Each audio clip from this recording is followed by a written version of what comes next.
Hello ನಮಸ್ತೆ. ಇದು day 21 as a makeup student. So ಇವತ್ತು ಮ್ಯಾಮ್ ನಮಗೆ ಕ್ಲಾಸಲ್ಲಿ ಫೇಶಿಯಲ್ ರೇಸರ್ನ ಯಾವ ಥರ ಯೂಸ್ ಮಾಡಬೇಕು ಅಂತ ಹೇಳ್ಕೊಟ್ರು.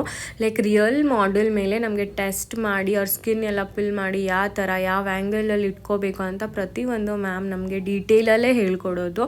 ಪ್ಲಸ್ ಇವತ್ತು ಮ್ಯಾಮ್ ನಮಗೆ ಲುಕ್ಸಲ್ಲಿ waterproof and drag proof makeup ಹೇಳ್ಕೊಟ್ರು. ಐ ಲುಕ್ ಬಂದುಬಿಟ್ಟು ಕಟ್ ಕ್ರೀಸ್ ಲುಕ್ನ ಹೇಳ್ಕೊಟ್ರು. ಎರಡು ತುಂಬಾ ಚೆನ್ನಾಗಿ ಬಂದಿತ್ತು. ಮ್ಯಾಮ್ ನಮಗೆ ಮೇಕಪ್ ಎಲ್ಲ ಆದಮೇಲೆ ವಾಟರ್ ಎಲ್ಲ ಹಾಕಿ ಸಹ ತೋರಿಸಿದ್ರು. ಬಟ್ ಲೈಕ್ ನಾನು ನೋಡೋದ್ರಲ್ಲಿ ಫುಲ್ ಮುಳುಗೋಗ್ಬಿಟ್ಟಿದೆ. ಸೊ ವಿಡಿಯೋನ ತೊಗೊಳಕ್ಕೆ ಆಗಲಿಲ್ಲ. ಯಾರು ಬೇಜಾರು ಮಾಡ್ಕೋಬೇಡಿ. ಮ್ಯಾಮ್ ಎಷ್ಟು ಪೇಷನ್ಸಿಂದ ನಮಗೆ ರಿಪ್ಲೈ ಕೊಡ್ತಾರೆ ಅಂದರೆ ಇಲ್ಲಿ ನೀವು ನೋಡಿ, ನಾವು ಸ್ಟೂಡೆಂಟ್ಸ್ ಎಲ್ಲ ಫುಲ್ಲು ಮುಳುಗೋಗ್ಬಿಟ್ಟಿದ್ವಿ. ಫುಲ್ ಹತ್ರ ಹೋಗ್ಬಿಟ್ಟು ಪ್ರತಿಯೊಂದು ಡೀಟೇಲಾಗಿ ನೋಡ್ತಿದ್ವಿ. ಬಟ್ ಮ್ಯಾಮ್ ಎಲ್ಲೂ ಬೇಜಾರು ಮಾಡ್ಕೊಳ್ಳಿಲ್ಲ.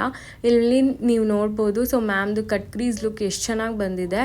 But I don't know, every time I do the same mistake. ಇವತ್ತು ನಾನು ಬ್ರೈಟ್ ಕಲರ್ ಪಿಕ್ ಮಾಡ್ದಲ್ಲೇ ನನ್ನ ಐ ಲುಕ್ಕಲ್ಲಿ ಅಷ್ಟೊಂದು ಕಟ್ ಕ್ರೀಸ್ ಗೊತ್ತೇ ಆಗ್ತಾಯಿಲ್ಲ.